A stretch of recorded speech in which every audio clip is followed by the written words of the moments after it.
Well, today we're very blessed to have Philip Davis and David Hula. Hula or Hula? I've heard you pronounce it both ways, or I think I have. It's mostly Hula? Yeah, it's mostly Hula, but when I think about if I could have owned a hula hoop, it'd been Hula. So, well, I try to be careful with guests' names and try to get it right, but sometimes I don't. Yeah, well, you're close. I'll answer to both. I understand. My name's Rother, but it's always Rother from people that don't know. So, yeah, you can just kind of roll with it and go on. All right. But we're here today in Humboldt, Tennessee. You were nice enough to be presenting at the Genesis Ag dealer meeting. What was it, Philip? Just a grower meeting? Grower meeting. For the year? Symposium, I guess you could say. Telling everybody what you learned through the year and stuff, and we were able to get David to stick around for an extra day and sit here and talk with us today, and very glad to have that happen. That's a tremendous honor. Yeah, man, it was fun just to be in front of all those growers there in Indianapolis, and the great questions that we had. It was a big crowd too, and just a diverse, and most of them were local from Indianapolis earlier, but that was kind of neat. Everybody's got some struggles, but then we had that long ride yesterday coming over here. And so it was like 6.5 hours. We had some good fellowship going on, but then I got to see the vision that Philip had. Coming here, walking around, touring your warehouses, Philip, and you're mixing plants. Because I always want to know where the magic's being made, and just getting a chance to walk around it and see it, and then hearing what y'all thought when you first got this place and how much it's changed. I'm glad I'm here now that it's changed, and I'm anxious for what's going on in the future. But this is quite the show. Yeah, and you got to meet the team and see how the guys that build your products and before they leave here and the impact they have for us as a company and what they're doing. We've got a good crew here, so it's not anything that I can take credit for. They do a good job. Yeah, I know. I mean, for myself, surrounding yourself with a good team. And, That's before, one of the things I said last night at the dinner table, I really wish I'd taken a chance to get a picture with your team. And, we were able to do that this morning. Right. So that was awesome. Just put a smile on my face. It'll be something that'll be part of our program moving forward. Well, you don't know how much it meant to them. They were really tickled that, hey, he wants to get a picture with us. So it really helped them. Yeah, well, it's easy to put it on, at the post office when you got a full picture of everybody. So the whole team. Yeah, you notice I didn't get in there because my picture's already up there several different times. Well, I guess I do travel across the country, and I have seen that. So yeah, it is. It's there. Yeah. It's there. Waiting for the reward to go up a little bit. Yeah, that's right. We know where he is. We're just going to wait till the inch that up a little bit higher. That's right. Make it worth our while. Well, the market crashed Monday, so we need to hire every little bit we can help right now. So, That's right. Yeah. Well, guys, I know the last couple of days you've been doing nothing but agronomic questions and presentations and stuff. I would love to talk about that more, but I'm guessing you're probably tired of it. I would like to discuss relationships and people and stuff like that. If you're willing to do that, I'd love to get the history of stuff. Sure. Okay. Can you guys give me like a brief rundown of, you guys have said this before, this isn't anything new. We'll just do a quick recap of how you met, how you got to know each other and stuff like that. And then we'll start talking more about current stuff and future stuff. Sure. Well, Philip remembers that when we met a lot cleaner and better than I do, but it was some time back. I believe we were on a small grain group setting or a conference. And right. I'd rather hear it from you because you got a much better memory than I do on that. They called it the joint conference of the grain producers in North Carolina. And David, you're, I guess you'd call it alumnus. Is that correct? Or how do you pronounce that, Mike? Yeah, sounds good to me. Yeah, or alumni from NC State. And so you and I both were advocates of no-till. You were having some really good yields in Virginia on no-till. I was having some there in North Carolina, and they had asked us to be on a panel. I'd never met you, man. And so we're sitting at a table just like this right here. There's three of us. I don't even remember the guy over there. Yeah. And so people were asking us questions from the audience. And at the end of the program, we kind of stood up, and I said, "Hey, Dave," I said, I'd like to come up and visit you sometime at your farm. And you're always a gentleman. You said, "Sure, man, come up anytime." And Do so you think you really meant it, or did you just? I don't know. I don't even know if I meant it or not now, but I'm glad I did say it. I think he second guessed himself quite often about that. And so this was, I guess this was January, February, or something like that. And I think I came up to your farm in March, and we started talking about some things and some things I was working with. And you graciously said, "Well, all right, we'll give one of them a shot," and we did, and we were successful. And that was in 2000, and that was kind of the start of our relationship. So. If I'm figuring correctly, this 26th crop will actually be the 27th crop that we worked together on. So it's been an exciting journey for me. And well, I kind of wish I'd have done more of those things earlier. I probably should have said, let's do more than one product, because over time the things that you've brought. And then I think it was 2011 or 2012, you actually came and did a bunch of research, small plots out there. Yeah, that was pretty intensive, and again, the opportunity to work with you, because you were working with a seed company, and what they did is they had a lot of buffer rows around their plot, and I said, "Hey," ask to see if we can use those. And they graciously, because of your relationship with them, said, "Sure, just don't get into our hybrid." And so we did quite a bit of work around that plot, and that was I think 2006, and we did all this foliar work with micronutrients, with different fertility products, combination of all of those, and that's when we found out at around 300 GDUs we could actually impact that crop. And you implemented it in 2007 on a little larger scale, and that's when you had that really good response. Yes, Mike, most people want a silver bullet. I know we're not talking about agronomics, but most people want that silver bullet. And, Philip, me just trying something different, because, nobody likes change. But that one thing, we picked up, I think it was 28.7 bushels, if I recall. Just making one thing, simple change right there. And, we just started building upon that. Mm-hmm. So me listening to those people that know a lot more than I do, which is, I need to be quiet more often. And, but yeah, that was neat. And that relationship, because then we became, not just acquaintances, but friends. Well, during that trial, I was up there 3 straight weeks, just bam, bam, back to back, because hitting those 300, 400, 500 GDUs. And so you and Sandy kind of joked that it became Philip's bedroom, because they were gracious enough. I stayed right there at their house. And so I was there quite a bit during some of those years. Yeah, you wouldn't recognize the place now. Barley's done some remodeling. That's where he lives now. Okay. So your room's not your room anymore. Okay, all right. Yeah. Well, do you remember, David, when you first met Philip, what your first impression was? What led you to agree to work with him, or was it just a reflex because you're a Southern gentleman? Yeah, acid reflux. No, I remember being on a panel, and I do vaguely remember Philip. But then it probably was about the second year that he was coming to the farm that it's kind of really resonated, that we were really trying to do some stuff. He introduced some simple things at first and trying to make an impression. And then, because whenever you go somewhere, you want to make sure whatever you're recommending, it's going to work. Right. Well, then when we get into some of those other things where, hey, we can really start tweaking the system. And that's, cultivating that relationship. You don't create a friendship right away. You identify that there's a bond. When I met Miss Sandy, there was an immediate bond. More so for me than it was for her. I had to do work a little on that. But yeah, that initial, all right, yeah, and then now we created that friendship and relationship, and it's moved on from there. Well, what were some hurdles that you had at the beginning when you guys first started working together? Everybody likes to talk the successes, but sometimes there's a lot to be learned from the stuff that didn't work or the abject failures too. Well, I think the biggest hurdle was my openness to try some of the things that he had talked about. Like the Revita N. That's a long-termer play. And I kick and think about, man, if I'd have been doing that at the very beginning, what would our soil have changed to now? Why do you think that resistance was there? Well, it was just something different.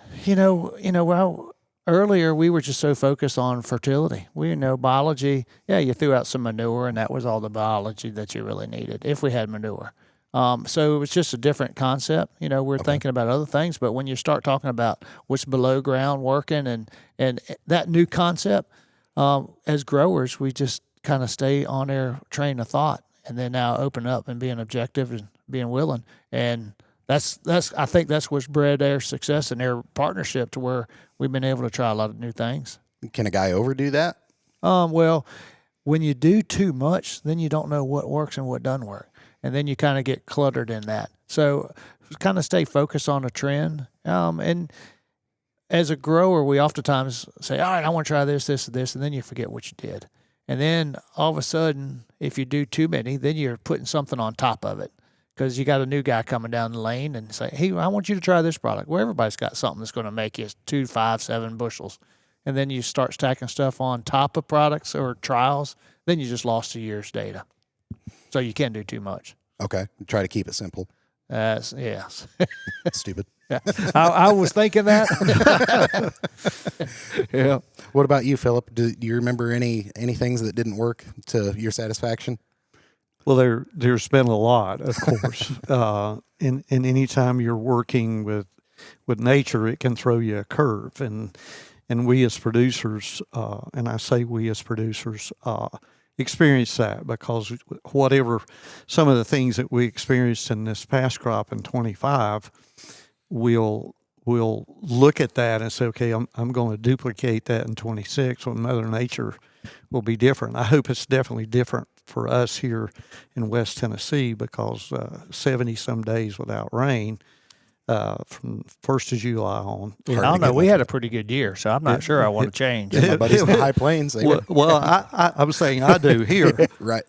And so one of the things that we did is we actually put on an inferrer system on David's planter. And one of my focuses at that time was from what we had learned by putting phosphorus in the seed trench. And so we did that, and we kind of improved. And then as we learned more about the biology, we learned that, hey, that's not such a good thing, because Christine Jones came and made a presentation, and Paul was actually, he presented before her in that program. And she gets up there, and we were looking at the biology and saying, well, okay, why aren't we getting the response out of the biology that we wanted? Paul slapped the table in the back of the room when she made a comment. She says, we're seeing the delay of onset mycorrhiza fungi when we're putting phosphorus in the seed trench. And he slapped the table and said, that's it. Well, that was the start of us figuring out, by listening to her, that, okay, we did improve by putting phos in the seed trench early on. Now we're finding out, to work with the biology, that we were shooting ourselves in the foot, because we're actually delaying that. And I think that's one of the things that I actually worked with David in the beginning with that. It helped, but then we actually found out it was actually not so beneficial, that we want that mycorrhiza fungi to colonize on that plant early. Then we're actually getting more phosphorus into the plant. The cool thing is we got to infer our system. We can do other stuff with it. Yeah, that's exactly right. So that sounds like it was both a loss and a win. Yeah. It's to me, it's astonishing, the things that I really thought I knew, and each day working with this biology, how much less that I know about any of it, about actually plant functionality and all that. So it's definitely been a learning curve. And, the people that I've had an opportunity to work with have made me look good. It's because it's not been me, and it's been them being open. And it's much like we were asking David how difficult that was to start. He was yet open enough. And I'll say, David, this, you were open to failing. And I think there's some type of saying, for great successes, there's many failures. Yeah, well, when I'm in front of a group, and I think I even said it the other day, the difference between me and everybody in that audience is I've failed more times than they have. And when you talk about those failures, but I would do stuff that here. I think I was farming. I used to farm with my late granddad and my late dad, and here I thought I was bringing something new to the table, and my granddad said, "Oh yeah, we tried that. It didn't work then." And some of them didn't work today. But then some of them, it's like it wasn't that it didn't work. It's just we didn't put it in the right position. Because, Philip, you're right about the biology. Think about where the history from agriculture's come. Everybody had livestock. What did they do with their manure? They put it out in the field. So they were having biology. Mm-hmm. Then what happened in the 70s and 80s? Commercial fertilizer. Farmers grew. Less livestock. Then they were just using, we need NP and K, and then all of a sudden maybe some sulfur or whatever down the road. And then now what we're doing is we're trying to bring that livestock back into our operation. And that's what you've been focusing so much on. And it was cool to see that, there for a while, every acre had like a 318/18 on it. Sure did. Irrigated acres had up 5 gallons, and regular ground had 3 gallons. And, we saw a response. And then all of a sudden it would taper off, and then you're dead on. Pull that product out, put something else in, and it's just like a relay race, and we're just getting faster and faster. Mm-hmm. When you guys first started working together, I know you guys aren't exactly business partners, but you guys have worked in close collaboration. How would you guys say that you divided your responsibilities as a team? Obviously, you were more in the field of doing it, but beyond that, how did things get divided? The cool thing is when Philip brought a concept or an idea or a product, he was there. He didn't want it to be a failure, but he'd come out and he would be evaluating it, whether we're pulling tissue sample, soil sample, scouting a crop. Like he said, he was there 3 weeks in a row, because he was trying to identify making those applications. So he was part of that team that we had. And then now we got the relationship. It comes out with an idea, and then we can kind of move forward with it. But he grew truly with us. And the other thing is, he's in North Carolina. I'm in Virginia. I'd hate to think how many miles he put on his vehicle when just coming to see, not only to see if we were going to have success, to see if what was working in their part of the environment. Because, he's had great success in North Carolina and other parts of the country. But now, can it work in their environment? Because the last thing you want to do is say, hey, let's try this, because everybody's listening. And they're like, all right, if it works there, will it or will not work here? Well, Philip's got that commitment to want to make sure it's working everywhere.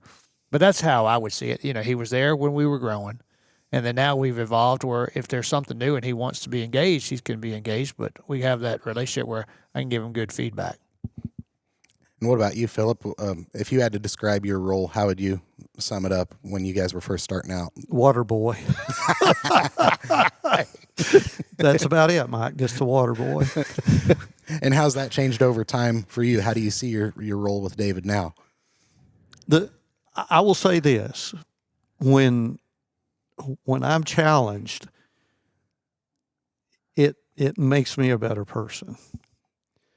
And so I'm reading more, I'm studying more to hopefully provide to him and his son and their operation knowledge that's going to help to keep and continue moving on. So that's been a tremendous challenge.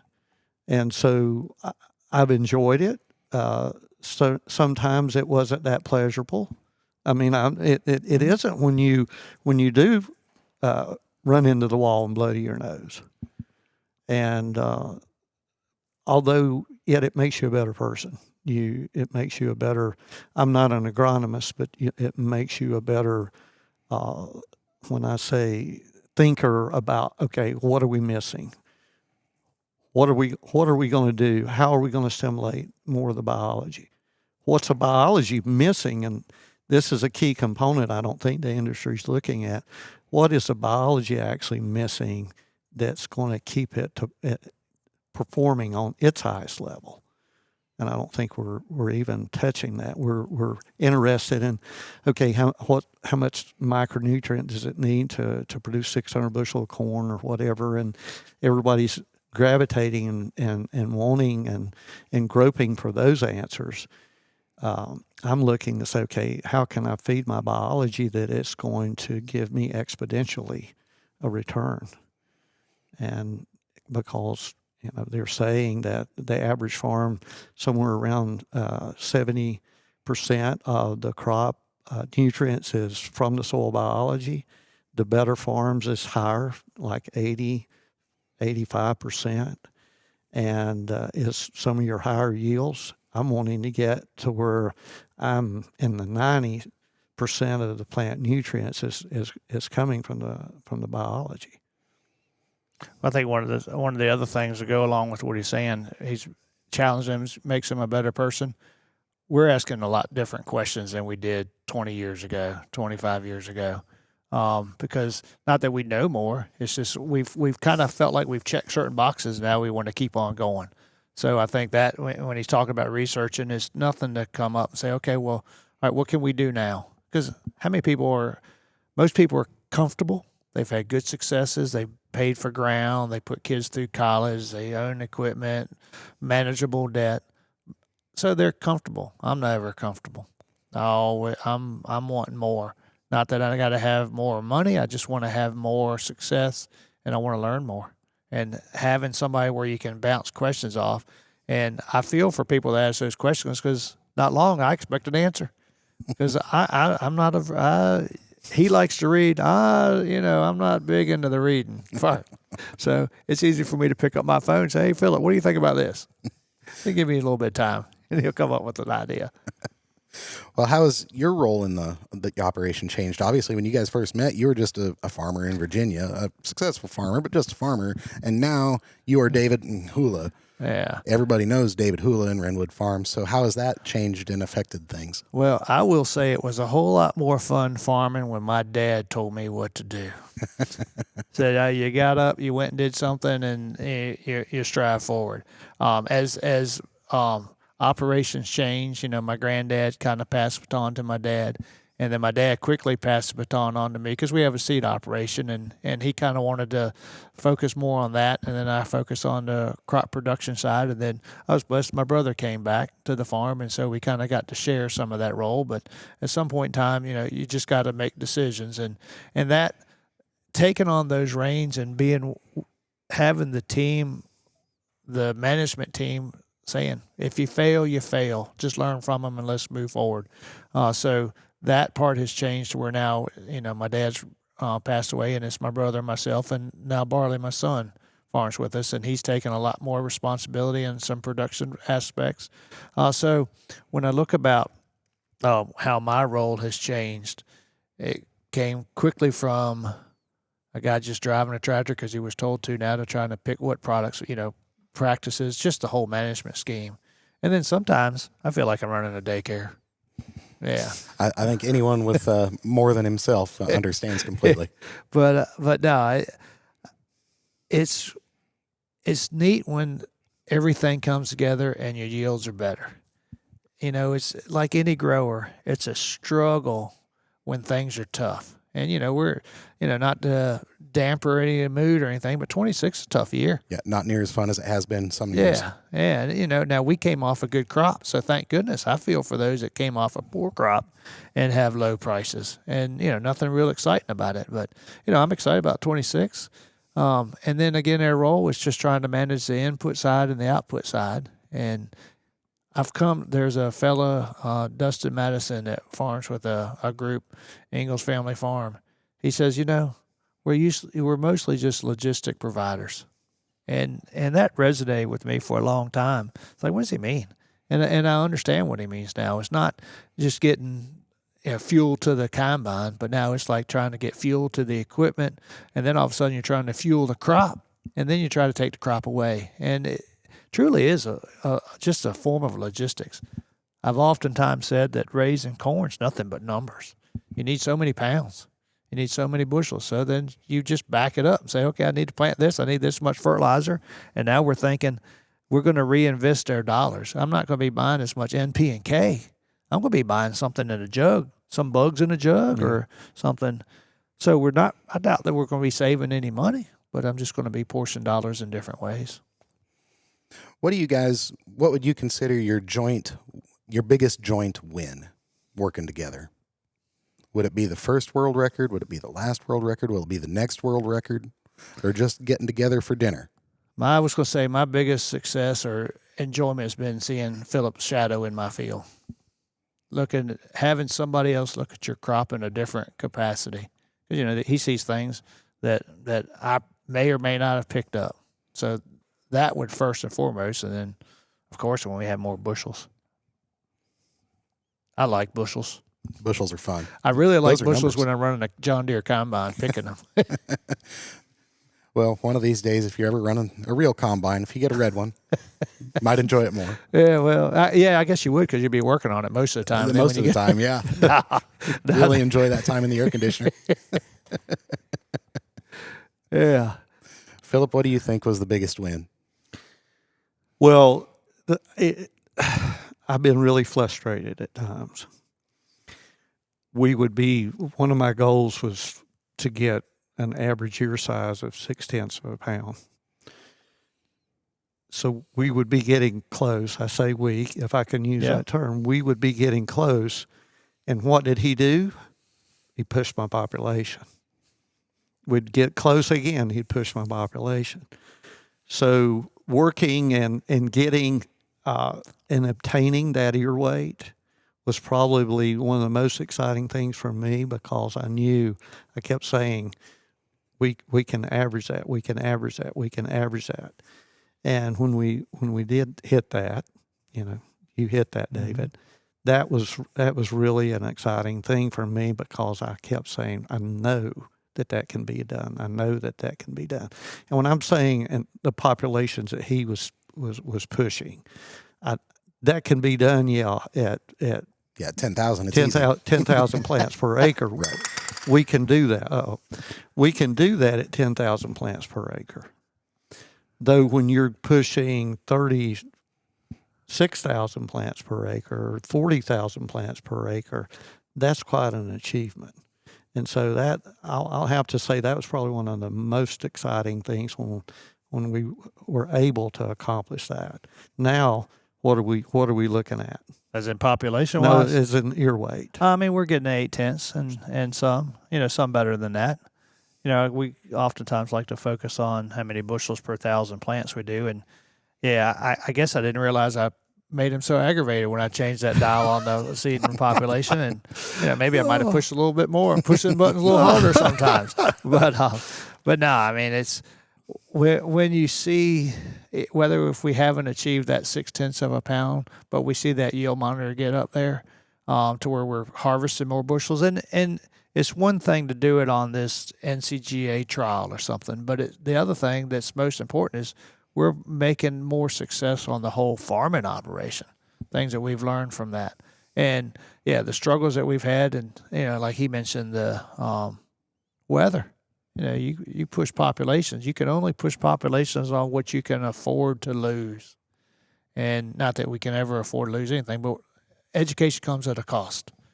I guess we're pushing population because we're seeing yield, and then I don't know where it ever stopped, but 0.6, 0.7, 0.8. I know we all have different goals. I mean, why not shoot for a pound? That's what I'm talking about. Really, if we can crank Easy that numbers. out. I mean, you talk about maximizing genetic potential. I mean, you've already hit 0.8. Yep. Yeah. What's So the stop? what do we need to do to get that other 0.2 of a pound on that? Well, I've been walking around your warehouse. I'm looking for that one silver bullet, that one box that I hadn't seen before. Well, that was a joint win by you guys' own definition. Philip, what do you think was David's biggest contribution to that 0.6 of an ear pound? I mean, it's easy for you to be able to say what you think you brought to the table, but what do you think David brought when he hit that? Timing. I think understanding and knowing when a plant is at a certain stage that you're going to be either girth, either length, either kernel weight, and understanding that. You probably don't remember this, but I remember being up there one time, and Johnny was spraying at Curl's Neck, which is 35, 30, Yes. 30 some miles away. And you had a farm that was approaching the time that you need to put your micronutrient spray on. We jump in the pickup, go to Curl's Neck. Now, you're talking about making an associate in your business upset is you're pulling the sprayer away from him because he's attempting to get his project accomplished, pulling the sprayer away from him, roading it back 35 miles, cleaning it up, getting it ready, and then going and doing that proper treatment at the proper time on your corn. So what I like most, when you know and understand this, he gets it executed if at all possible. So that's one of the things that working with him, and he said, I'm not as hands-on as once was, because he understands that he's going to get it accomplished. And if he doesn't, he's going to tell you. And it's not like getting a call from a producer and say, well, you need to get this on at 300 GDUs, and he's planting beans or whatever it is, and he calls you up and, hey, I'm going to put this, 300 GDU foliar on, although I've got 550 GDUs. Will it still work? Good question. Well, we'll get the nutrients in there, but we're not going to stimulate what we were trying to accomplish. So, I mean, part of it, yeah, will work, but the goal, if we're trying to influence rows around or length or weight, we've missed that target. You can only influence a crop at one time when it's willing to be influenced. And so, yeah, timeliness is key.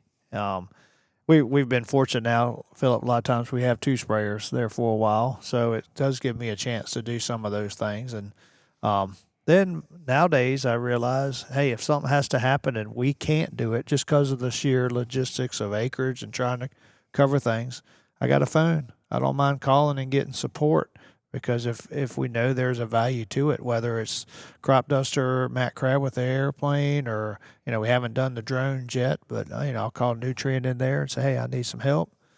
Sometimes it's easier to get them to do what they're kind of currently doing, like crop protection stuff, and then we do everything special. But the airplane, Matt, he'll do whatever we seem to ask if he's available, and he understands the critical of time. So actually, I'm going to visit with him next week. So we're going to start creating a strategy for 26, part of that team approach.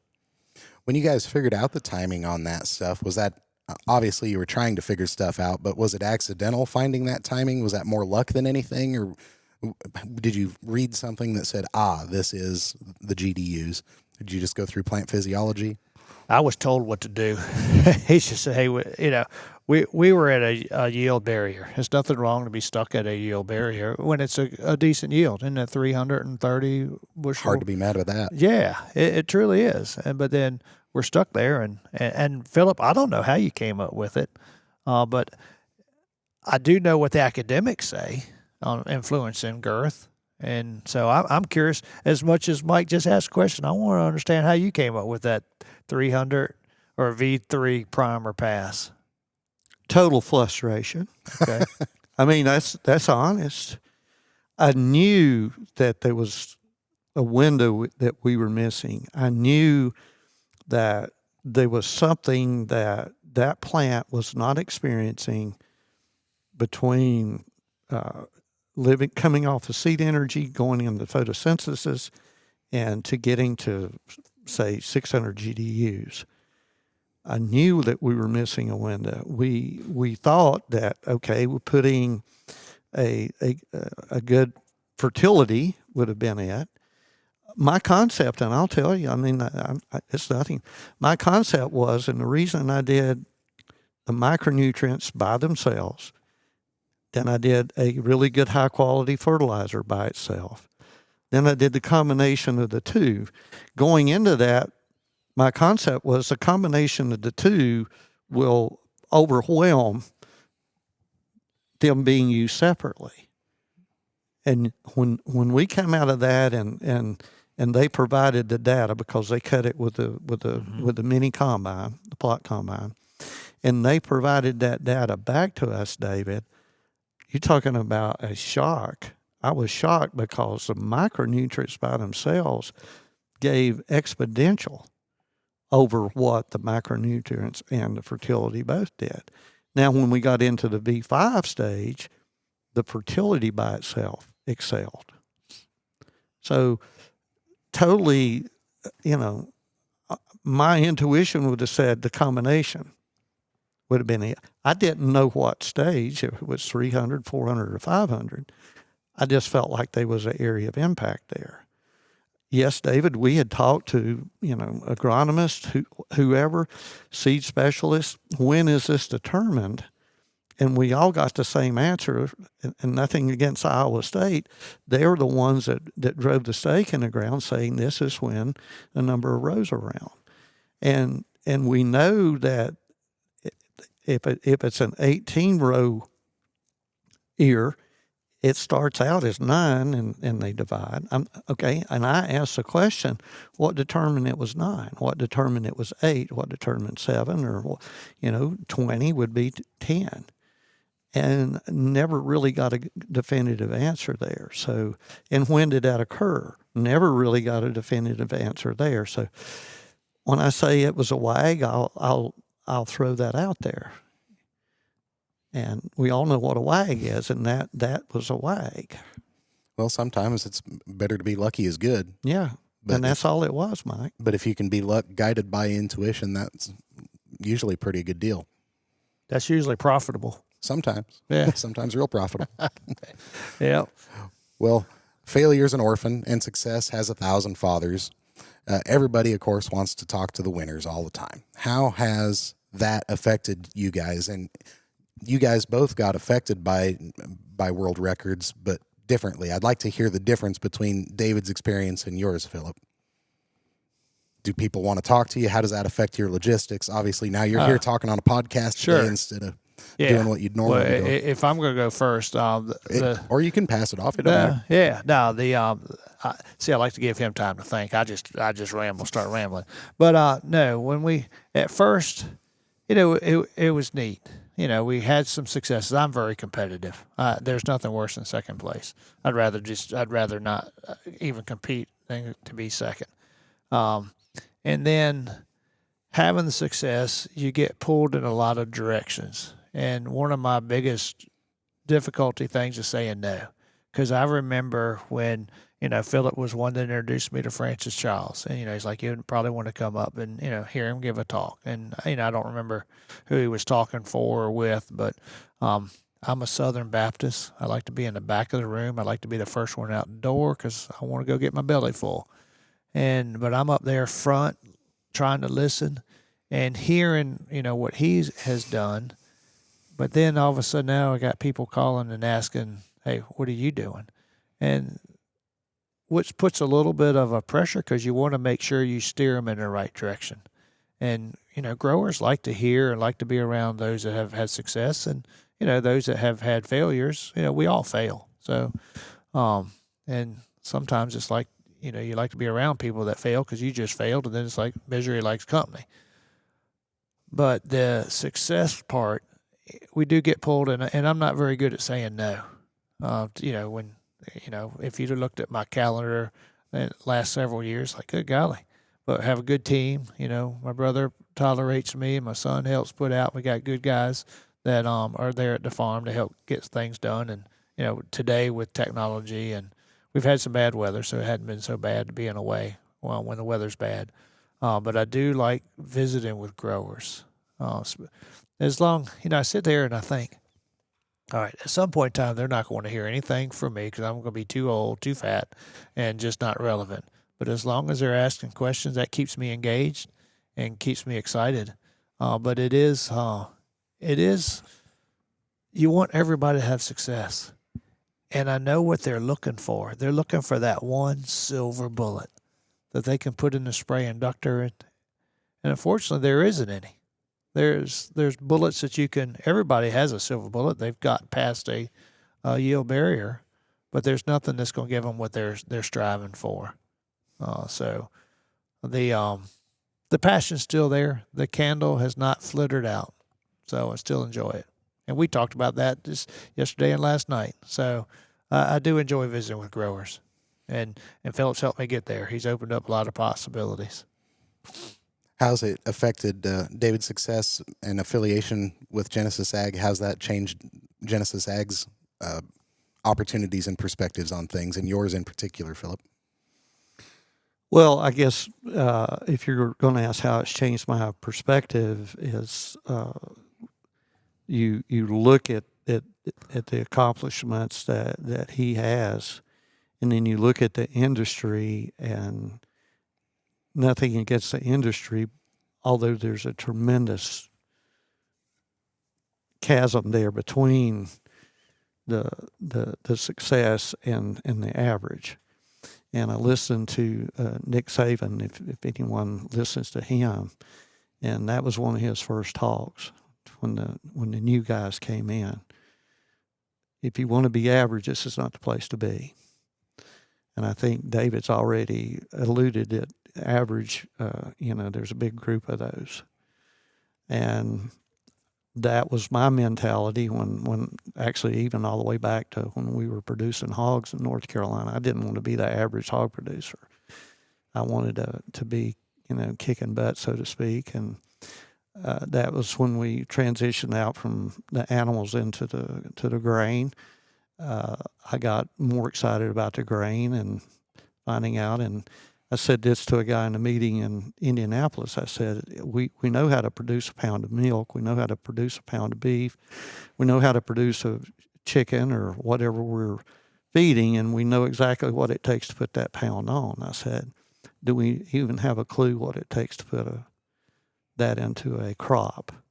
And I think, David's starting to, when I say get into some of those key components of yield, and where we've been as a farming culture is we've been directed, and we've all had successes, of course.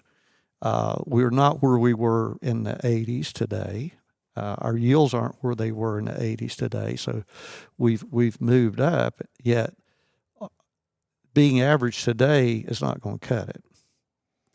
And so one of the things with you're talking about what this has done for me is how has it changed? It's not to be an average biological company. If we can't be one of the better ones, or we have that response and from our technologies to put out there. You said you were, if you're going to be second place, you're going to opt out. That's kind of where I am. If I'm going to be second place, I'm going to opt out. And by this relationship, it's opened the doors for me to be better and for this company to be better and to provide better technology, better products and I guess that's kind of what my answer to that would be, Mike. You guys have had a good relationship, a good working relationship, a good personal relationship for the last 25 years plus. How has the rest of the industry changed? Is it still a relational industry, or has it moved to more business, or is it described to people who may not know? Well, I think about in the fertility side. Jimmy Ward, my nutrient provider. When I had a relationship with Paul Bodenstein, my agronomist, and then his sales force for a while because he used to work in that industry. But then when Jimmy Ward first came up, the first conversation I had with him was, hey, just answer the phone. I don't need you to babysit me. Just when I call, just pick up the phone. And when I want something, I need price, I'll call you and I'll get prices. Because I didn't have the relationship that I had with Philip. And everybody can assimilate a team to surround themselves. But you got to make sure that is going to be a trusted advisor.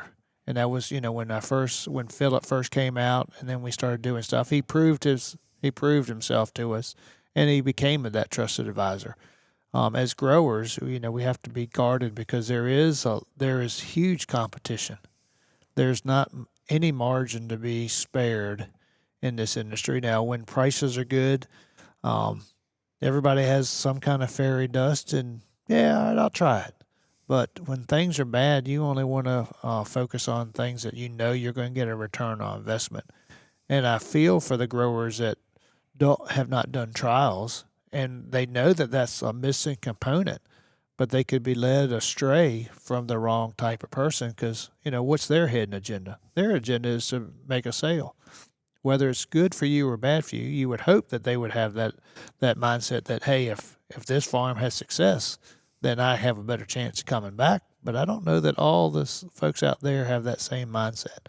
So as a grower, they have to be guarded. Sometimes the buck stops with the farmer. They got to take responsibility. They may realize, hey, I tried this, it didn't work, but yeah, I lost a bunch of money. Well, maybe you didn't do your research and see if that technology is something that you really needed. So, that analogy with Jimmy Ward. Now, nutritionally wise, he's brought a lot to the farm. I would consider him a friend as well, part of that team. But when I show my presentations, Genesis Ag has always been on that slide. And Philip Davis's relationship, not patronize him because he's sitting right here, but I mean, it has been a big component of their success. And I wish other growers could find that same relationship. How has it changed for you guys as more on the supply side of this equation, Philip? How has it changed in the last 25 years with growers, interacting with growers? And not just growers, but the rest of the industry. You've got to deal with suppliers and stuff too. Well, it's a challenge, and the manufactured crisis that we experienced a few years ago did not help that situation any whatsoever. And we're looking at world events, Mike. We're all looking. I think, David, you said nitrogens went up. Why is it went up? With these prices, what we are. I'm sure phosphorus is going to follow. I'm sure probably potassium is going to follow. We're looking at that and these world events that are having an impact. So I guess my thing, what can we do as a company that we can help producers if they say, okay, I'm going to have to, I hate to use the word bare bones, but I'm going to have to be bare bones this year. We've always been taught that it took so much N, P, and K, and that's how we've been programmed. I'll use the word program for the last 60 to 75 years. It's become a program.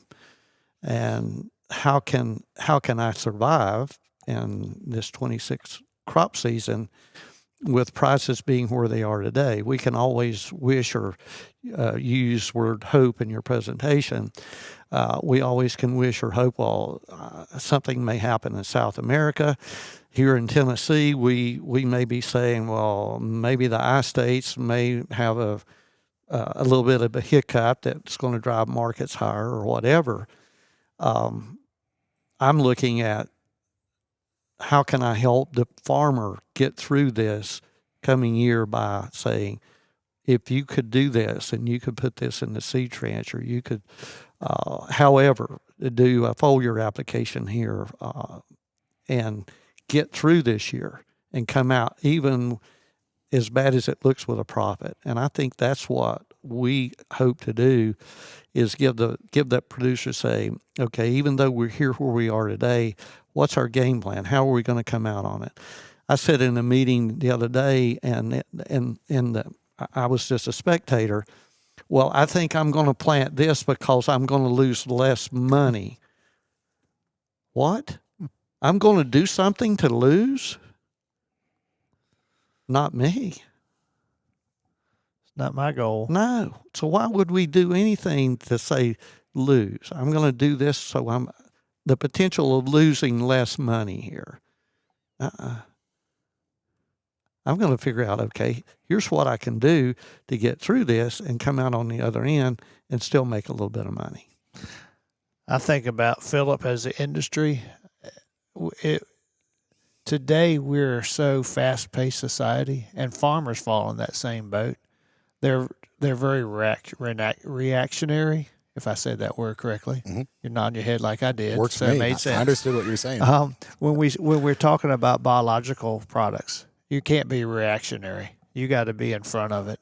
And, we expect things so fast. And as a grower, if they say, oh, yeah, I want to try that, then, I'm going to call Philip. Hey, I need this product tomorrow. Holy smoke, I'd feel for Miss Christina over there. It's like, I got to get this product packaged. And unfortunately, it's probably already packaged, but now I got to get it in logistics. I'm in Virginia. There's a few miles between Humboldt, Tennessee, and Eastern Virginia. So growers have to probably plan a little bit further ahead when they're exploring this biological arena.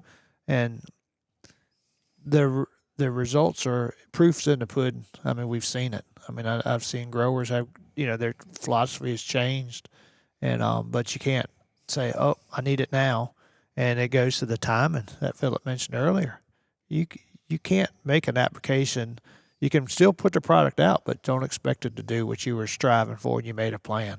And unfortunately, too many growers out in the audience today, they either don't have a budget or they don't have a plan for what they're going to do this year.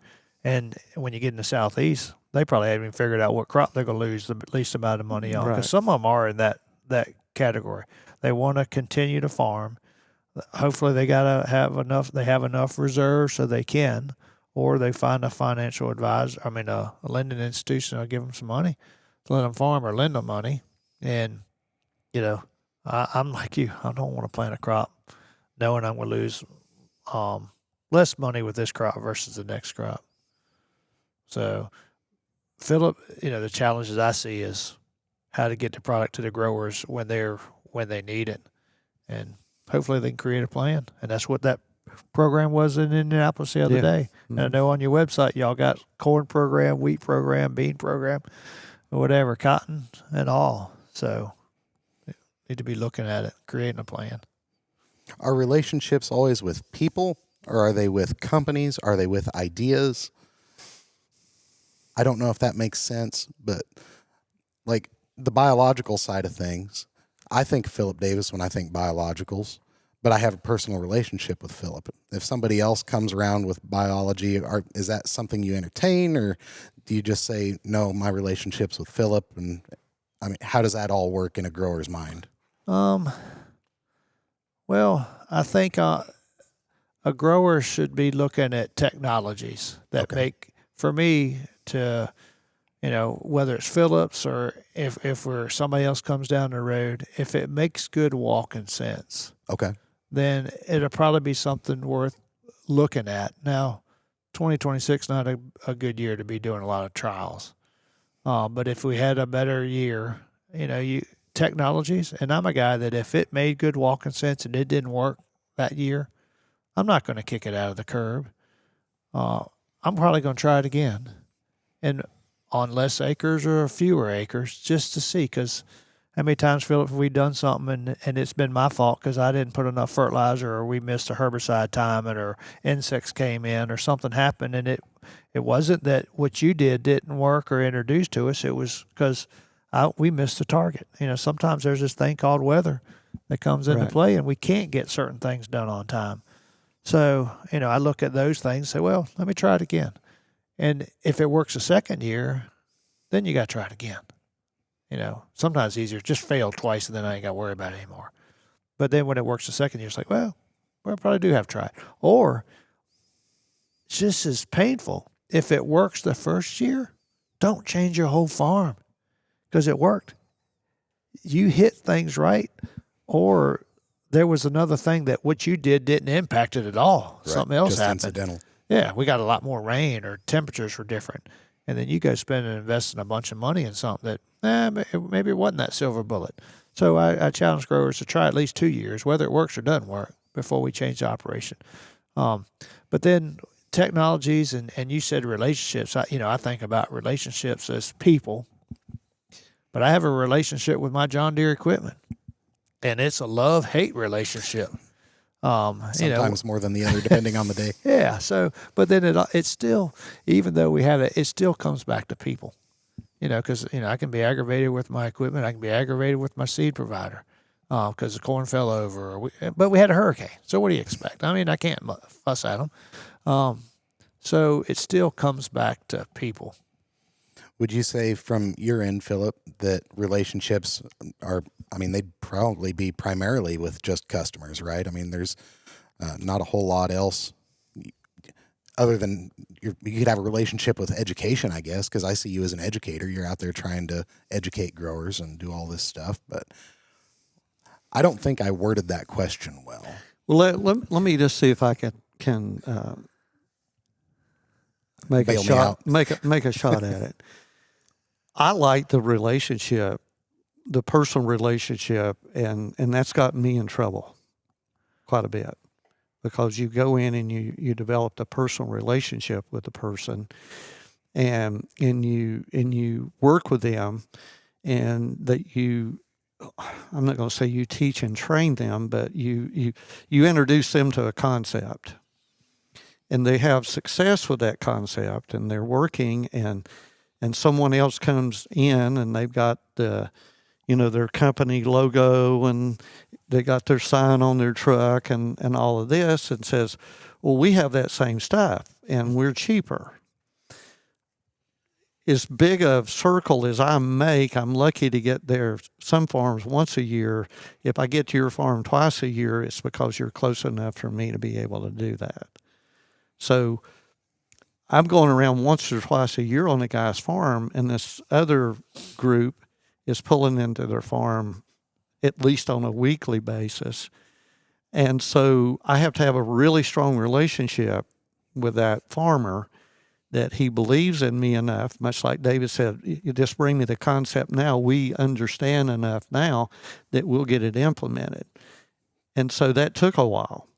And so my hurdle is developing that relationship and them buying in and understanding what we're doing and trust me enough that the cheaper stuff, we got the same stuff, but ours is cheaper.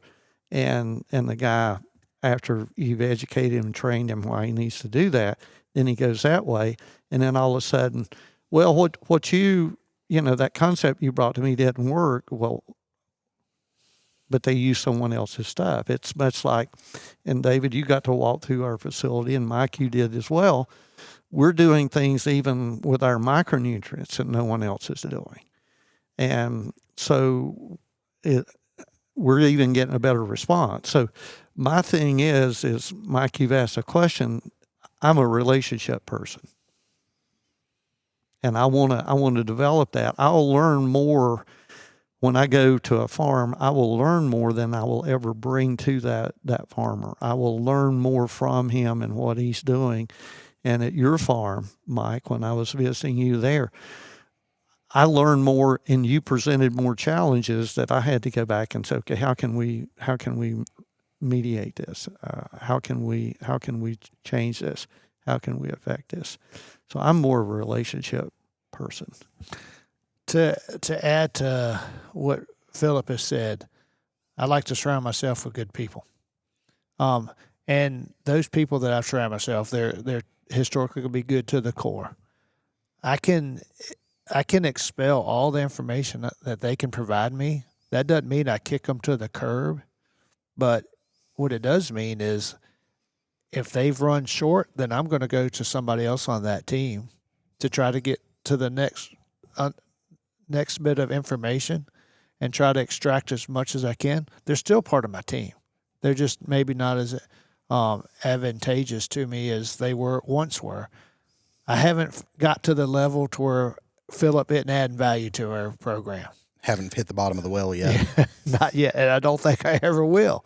But as a grower, find those people, and then. And I get it where Philip's saying you introduce growers to new concepts, new technologies, and then the next thing is that last 3 foot of sales. That guy that comes by every other week or once a month, where you can only make it short time, they're going to probably get part of that sale. And you truly, as a provider, you hope that at least is on the same track as what you've been educating them with.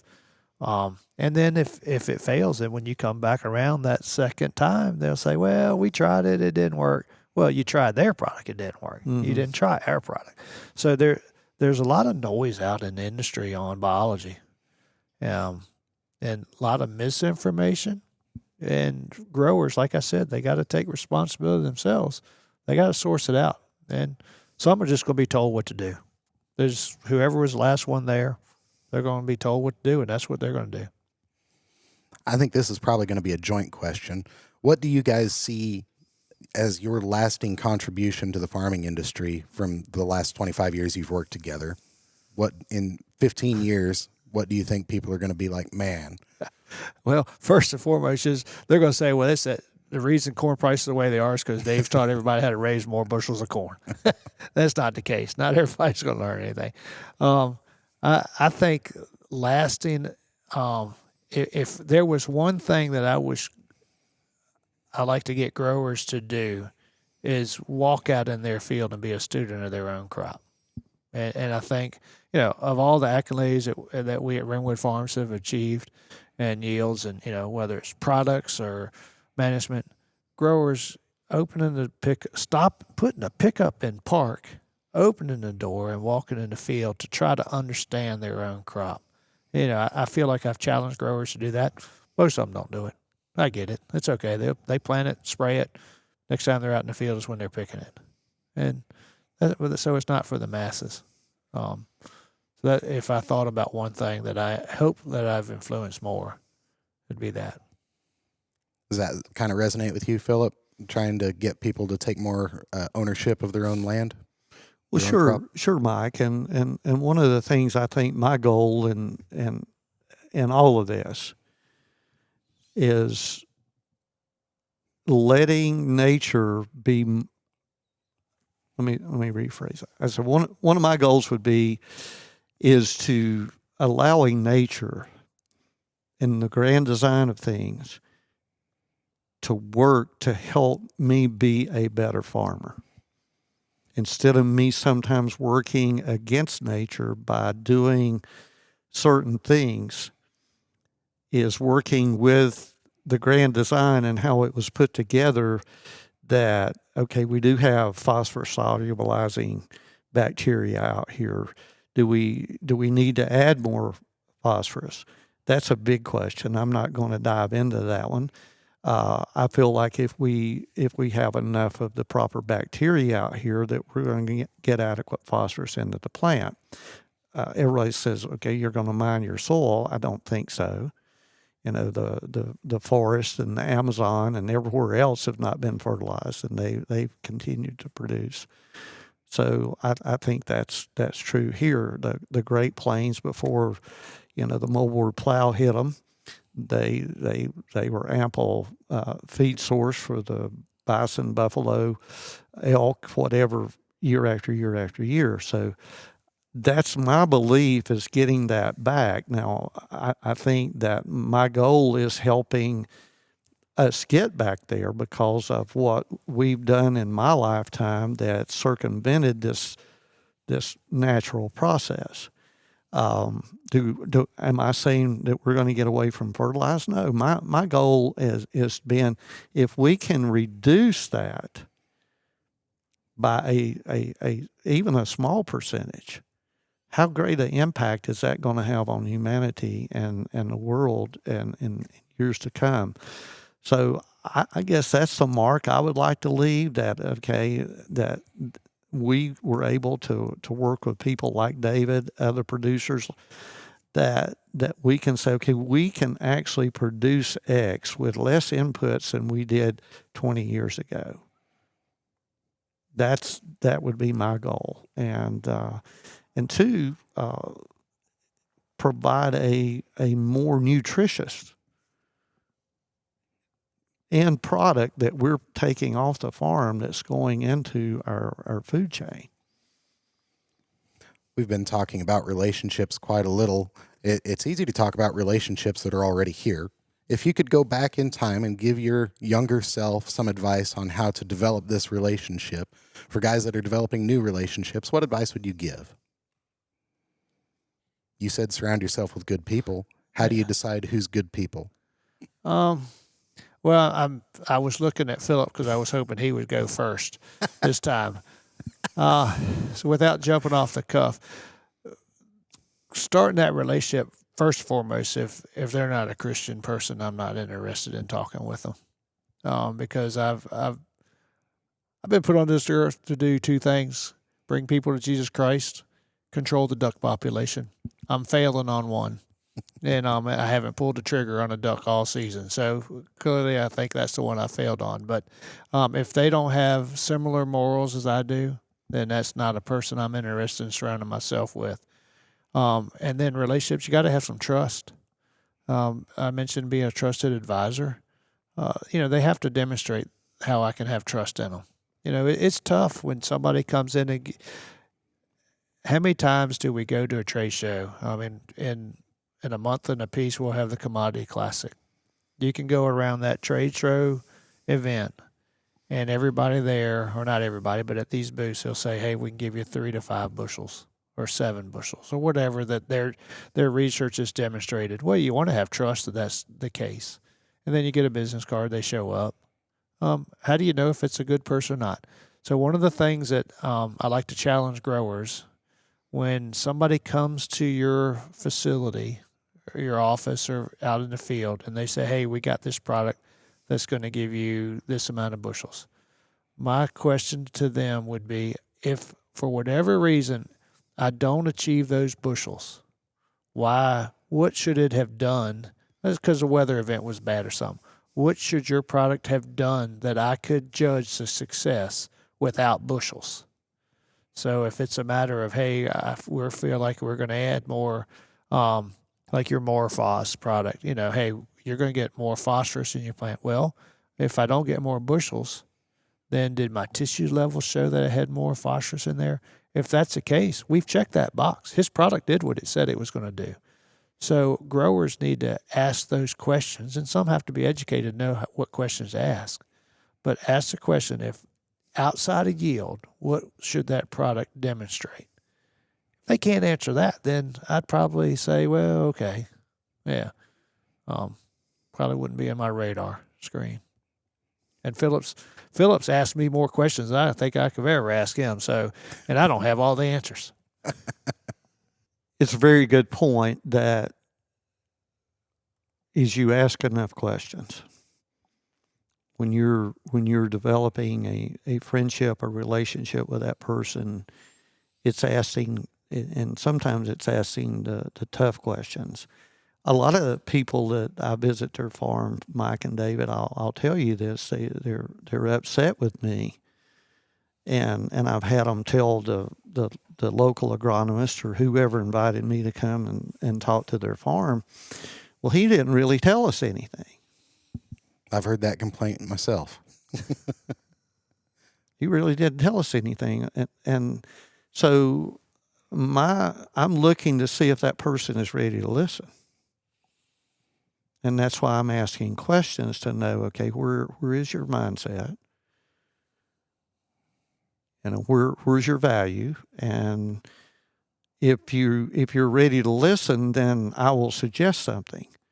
And sometimes I will suggest that, and I don't mean to be evasive in this, but it'll be a sublingual suggestion. And the reason I'm doing that is I'm wanting to get that person to think. If that person's not thinking, and he's not open to being on the same page that I'm on, why do you want to share something with him? I mean, and that may be the wrong way to look at things. The old adage is, when the student is ready, the teacher will appear.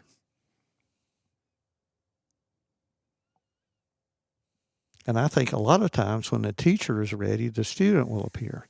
So you're asking about relationships. I like it when not that I'm a teacher, but I like it when someone comes to me and say, hey, I want to do something. I don't like stopping at a guy's farm, pulling in the driveway, and he says, oh, shoot, who's that coming? From a producer standpoint, I agree. That somebody's pulling up driveway, it's like, gosh, I wish I were gone. Yeah. And I don't want to ever hear that. So I like someone saying, hey, I'd like for you to come to my farm. I'd like for you to do an evaluation for me. That's an open door. I don't like going in and busting in. guns blazing. It's much like, oh, we're going to give you this, we're going to give you this. We don't go to the Commodity Classic and have a booth because I've been there. I know and see all that stuff. Should we do that maybe? Would we get more recognition? Maybe, probably so. But everybody down there is guns blazing. And it's just not my style. It's just if somebody, you ask about relationship, if somebody asks me, yeah, I'll go work with them. Because if they ask you, they know something's not right. They know that they need to do better. Instead of me pulling in the driveway and coming out with a slick piece of paper and saying, here we got XYZ, and it's going to give you 5-10 bushels. Where do you guys see the industry in the next 5-10 years? I hope more profitable from a grower standpoint. What was that word? Hope. Hope's never a good strategy. No, in the next 5-10 years, I think what differentiates us now, when I think about the 80s and where we were the global leader in production. U.S. is not the global leader in production anymore. So we're plowing new ground. Fortunately, we don't have interest rates like we had in the 80s. But when I think about the next 5 years, we're going to continue to be more productive. That's not changing. The genetics are getting better. The equipment's getting better. So we're going to be more we will create more production per acre. Now, I'd like to think that profitability will coincide. I am a firm believer that we will do more with less commercial fertilizer. We're going to probably invest. I would like to think we'll invest less dollars in producing those bushels, but we're going to reallocate dollars more and more. Those that are going to continue to strive the successes that are going to be competitive, because we are competitive. I mean, it's competitive in Virginia. It's competitive in the Midwest, whether it's competitive for land or just trying to survive right now. But this wave, we'll go through this wave. And what's the old thing? The toughest are going to survive. We'll see some nutrition. And I hope I'm not part of that nutrition. But if it is, then I'll have to have a different chapter in my life. But yes, I see that. And where yields are going to be, who knows? I mean, it's exciting. I share with Barley. My granddad saw tremendous change. Walking behind a mule, man on the moon. I won't ever see that visual difference, but what Barley's getting the opportunity to see is how much more is going to happen that we can't see that's going to be so beneficial. And, we're dependent a lot on computers. Now we got, what is it, that chat, whatever that is. So AI, where is that going to come into play? I think it's going to be advantageous to us. I think there's a role for it in ag. I just hope I'm open-minded enough that we can glean from that. How about for you, Philip? How do you see the next 5 or 10 years playing out from a ag supplier standpoint? Okay. So the hardest thing for people is change. It's just like you probably woke up this morning, started in the same quadrant of your mouth, brushing your teeth that you always do. If you shave, just different hotel. Yeah, if you shave, you'll start probably on the same side of your face, and even if you start in the shower and you're washing, so it's a sequence. And I think we as farmers have been caught in that repetitious movement that we do this and do this and do this and do this. And we hope when we get to the end, and there's that word again, we hope when we get to the end that we've made a profit. And sad to say that there's a lot of producers out here, from my understanding and talking, they don't really know where they ended up in 25. Now, we talked about this the other day when the market fluctuated 25 cents a bushel. And if I made a 200 bushel crop per acre and it's in the bin, that cost me $50 an acre. That what have we done? And that was a pretty tough one. Where I see it going is I see that it's going to demand change if they're going to stay in business, especially when I say the mom and pop groups, the family farm. It's going to have to change. It's going to have to adapt pretty quickly, and it's going to have to adapt to spend their dollars more wisely to maintain, being competitive. And you hate to say, well, I'm in competition with my neighbor, and you kind of alluded to this, David. It's over land rent, it's over owning that piece of dirt, or it's over keeping enough acres that on these thin margins that we're farming enough that we still come out with a profit. And so, yeah, it's competition. I mean, I see it. Think, this guy, well, I don't really want to know, Billy Bob to know what I'm doing on my farm because I'm making 10 more bushel than him. And I don't really want my landlord to know what I'm making because he'll want to go up in the rent. Well, that's a big thing that landlords too, they're going to have to understand what the industry's going through, and they're going to have to adjust, Mike. Yet I heard of one farm being give up, and somebody stepped in at $350 acre land rent. I don't understand that. And is that guy just farming it to say he's farming it? I don't know. So we're going to have to change as an industry over the next 5 years. And when I say it could be some dramatic changes, that we're looking at things differently, and we're farming, when I say, and allowing nature to help us, and let's work with it, rather than working against it to say, okay, I've got to do X, Y, and Z, and it's all chemistry. That we're letting the biology start coming back, and we're getting some remediation on these farms. We sound kind of doom and gloom, but I'm excited about 26 in the next 5 years. I think the possibility is unlimited. If we can control the controllables, the Midwest got too much water sometimes, so tile. Southeast needs irrigation, so water. But things that we have learned over the last 2 decades, and then we've learned a lot more in the last 2 years. I'm pumped up for 26. I just got to get my planner together. First things first. Yeah, that's right. It's got to warm up. Got to be planting. It's got to be go time. Well, David, you alluded to something, and you said this in your talk, and we both heard it from Francis. Is you got to have that positive attitude. Yeah. And you asked the question a minute ago, Mike. Who do you want to work with? And I work with a father and son team, and the father's gloom and doom, and the son, he's pumped up. I guess you talking about Renwood? So No. I work with the son.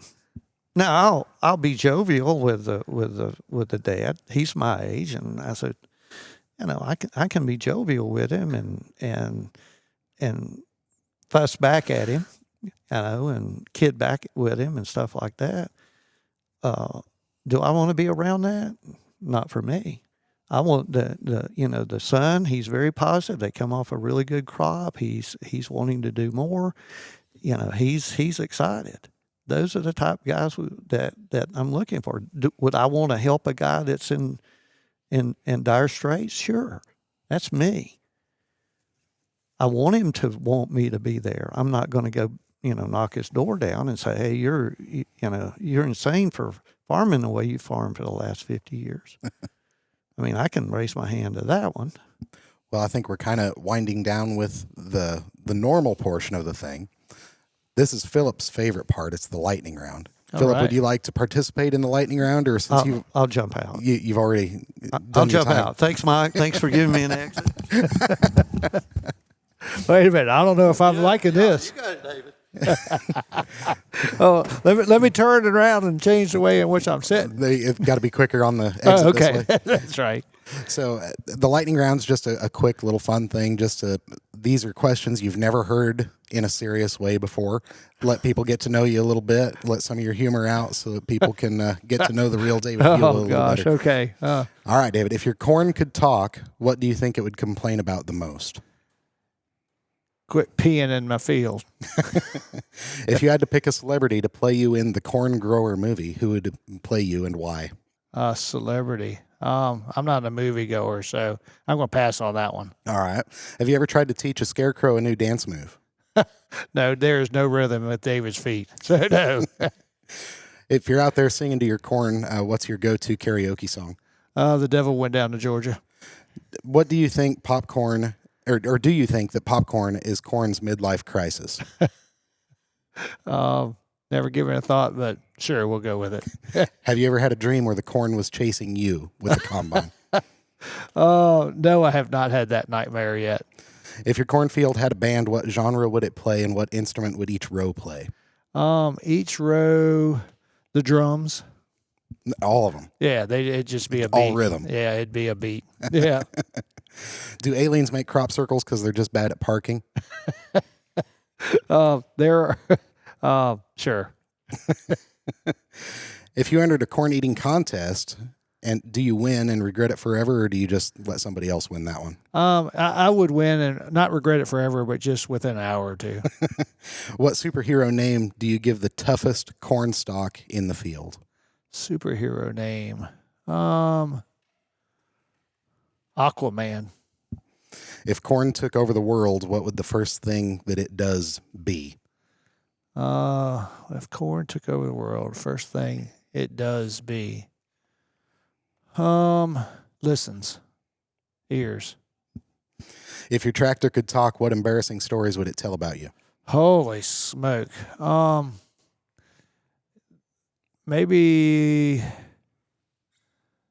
how poor job I sing. If corn had a dating profile on Tinder, what would it say it's looking for? Dating profile on Tinder. Tall and slim.